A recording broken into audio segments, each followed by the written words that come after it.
Bismillahirrahmanirrahim. Assalamualaikum warahmatullahi wabarakatuh. Alhamdulillahilladzi kana bi'ibadihi khabiran basira.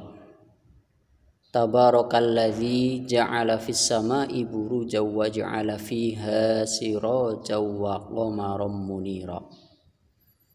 Wa huwallazi ja'ala syahra ramadhan syahrus siyam wa syahrul Qur'an wa syahrul rahmah wa syahrul maghfirah. Ashhadu an la ilaha illallah wa ashhadu anna Muhammadan abduhu wa rasuluh alladzi ba'athahu bil haqqi basyiran wa nadhira wa da'iya ilal haqqi bi idznihi wa sirajan munira. Allahumma sholli alaihi wa ala alihi wa sahbihi wa sallim tasliman katsira. Amma ba'd. Yang kami hormati Bapak Ketua Yayasan Masjid Asy-Syuhada, yang kami hormati Bapak Ketua Takmir Masjid Asy-Syuhada, serta yang kami hormati, yang kami muliakan, dan semoga senantiasa dimuliakan oleh Allah Subhanahu wa taala, Bapak Ibu jamaah Masjid Asy-Syuhada serta jamaah kultum pada sore kali ini.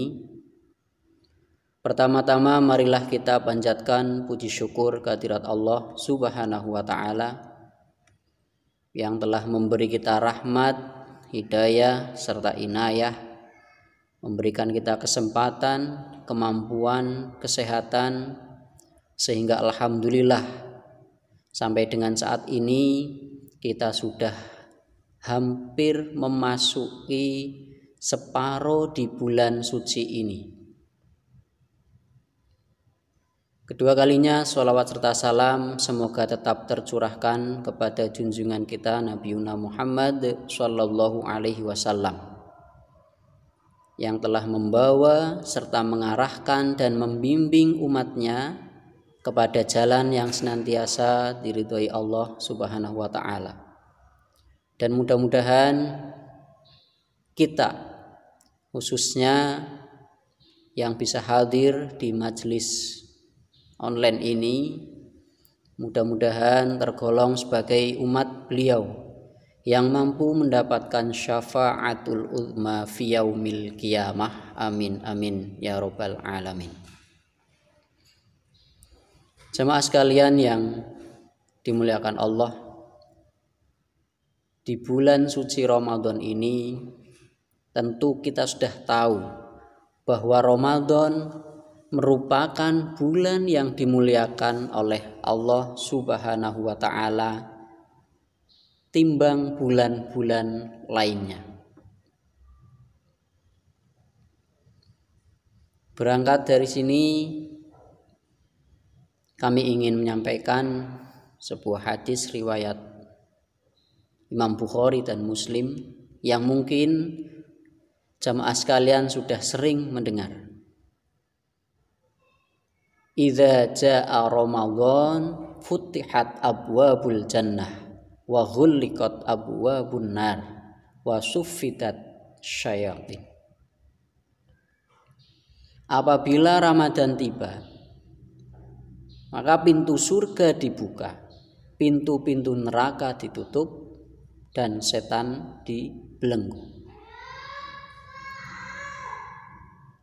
Kemudian jika kita berbicara berkaitan dengan ibadah, maka kemuliaan ibadah bisa juga kita sebut bahwa kemuliaan ibadah itu ditentukan seberapa mulia tempat dan waktu ibadah tersebut dilakukan.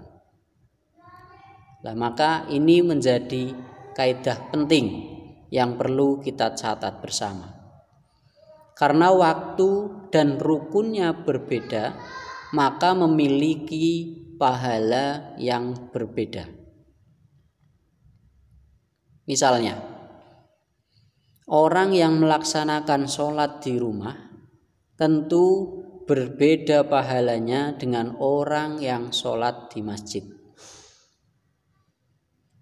Orang yang sholat di bulan Ramadan tentu berbeda dengan orang yang sholat di bulan-bulan biasa selain Ramadan.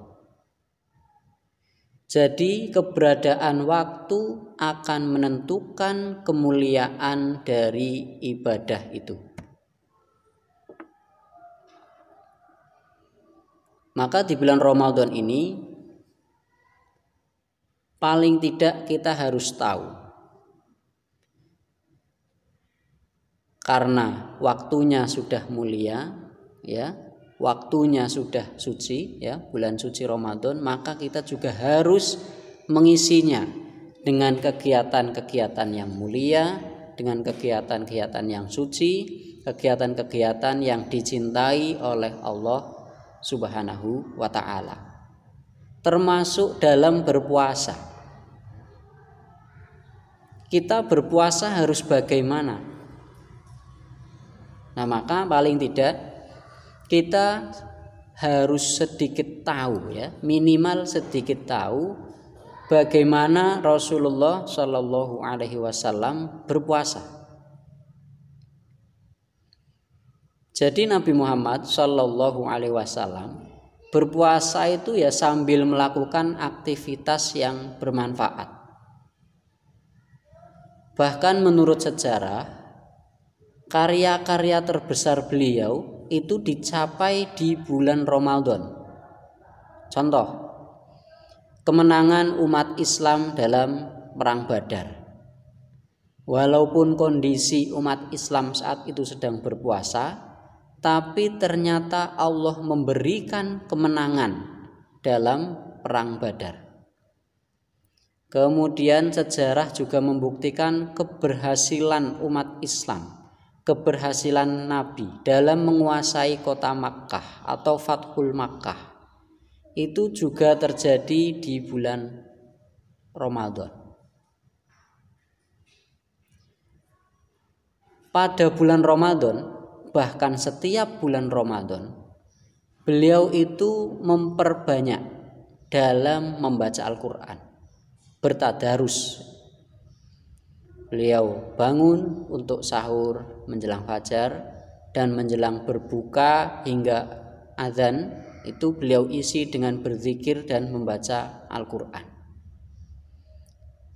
Isinya mengesahkan Allah dan beristighfar sambil memohon ridho dari Allah Subhanahu wa ta'ala, serta memohon dan berlindung dari murka Allah.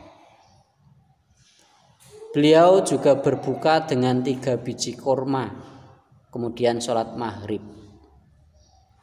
Nah, mungkin ini bisa menjadi contoh bagi kita dalam berpuasa, ya. Terutama tadi saat berbuka, kita cukup berbuka dengan secukupnya dulu. Yang penting adalah menyegerakan berbuka untuk membatalkan puasa dulu. Setelah itu kita sholat maghrib dan setelahnya silahkan mau dilanjutkan makan dan kemudian dengan ibadah lain silahkan. Dan pada 10 hari terakhir di bulan Ramadan, beliau Rasulullah Shallallahu Alaihi Wasallam itu melakukan iktikaf di masjid, ya, berdiam diri dengan diisi ibadah-ibadah di dalam masjid. Nah, tentang membaca Al-Quran ini ada suatu riwayat, yaitu dari Abi Umamah radhiyallahu an Abi Umamah radhiyallahu an qol sami'tu Rasulullah sallallahu alaihi wasallam yaqulu iqra'ul Qur'ana fa innahu ya'ti yaumal qiyamah syafi'an li ashabihi. Jadi kita diperintahkan untuk memperbanyak membaca Al-Quran, karena Al-Quran ini nanti akan datang pada hari kiamat sebagai penolong bagi kita yang membacanya. Nah, dalam berpuasa ini maka seyogianya kita bisa melakukan hal-hal yang benar-benar diridhoi oleh Allah dan mudah-mudahan terhitung sebagai amal soleh bagi kita. Kenapa? Kalau kita tidak bisa menggunakannya dengan baik, jangan-jangan nanti malah kita bisa termasuk golongan orang yang celaka, orang yang rugi. Padahal Ramadan datang dengan membawa kemuliaan. Ramadan datang dengan membawa ampunan. Tetapi beberapa orang malah justru dikatakan sebagai orang yang merugi, orang yang celaka. Maka tidak semua yang bertemu dengan Ramadan kemudian otomatis menjadi orang yang beruntung. Ada pula orang yang menjumpai Ramadan tapi malah disebut sebagai orang yang celaka.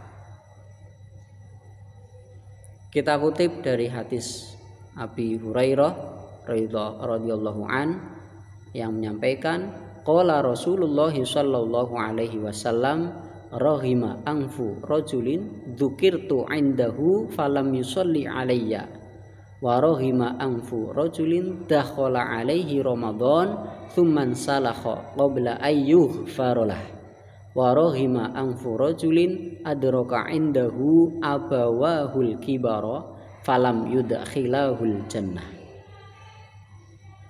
Beliau menyampaikan, celakalah seseorang, aku disebut-sebut di depannya dan ia tidak mengucapkan sholawat kepadaku. Maksudnya adalah orang yang mendengar nama Nabi Muhammad SAW disebut kemudian tidak menjawabnya dengan sholawat, maka ia adalah termasuk orang yang celaka. Dan celakalah seseorang, bulan Ramadan menemuinya kemudian keluar sebelum ia mendapatkan ampunan. Dan celakalah seseorang yang kedua orang tuanya berusia lanjut namun kedua orang tuanya tidak dapat memasukkannya ke dalam surga karena kebaktiannya. Nah, di sini kita akan fokus pada potongan hadis, dan celakalah seseorang bulan Ramadan menemuinya kemudian keluar sebelum ia mendapatkan ampunan. Jadi maksud dari kata insalakho, ya, keluar atau terlepas, adalah Ramadan telah berakhir tapi ia belum diampuni dosanya. Bisa jadi karena dia saat Ramadan tidak bertaubat atau tidak mengagungkannya dengan sepenuh pengagungan dalam ketaatan hingga dosanya terampuni. Satu kata lagi yang penting diterangkan maknanya adalah warohima angfu, celaka. Dalam kitab Mirqat Al-Mafatih ada beberapa makna yang terkandung dari kata ini, yaitu hina, rendah, celaka, dan rugi. Jadi orang yang tidak pandai memanfaatkan momentum Ramadan akan hina, akan rendah, akan celaka, dan rugi di hadapan Allah Subhanahu wa ta'ala. Maka dari keterangan ini menunjukkan bahwa tidak semua orang yang berada atau bisa menjumpai Ramadan akan beruntung. Di antara mereka ada yang celaka, yaitu orang yang tidak bisa memanfaatkan momentum ini dengan berbagai amal ketaatan sehingga menyulut ampunan Allah Subhanahu wa ta'ala. Kalau ibarat peribahasa kita, itu seperti orang mati di lumbung padi. Maka sudah semestinya Ramadan yang merupakan bulan ampunan ini bisa mengantarkan hamba dengan sangat mudah dan cepat dalam mendapat ampunan Allah, malah tidak terampuni atau bahkan jauh dari nikmatnya. Inilah orang yang sejatinya celaka di bulan Ramadan.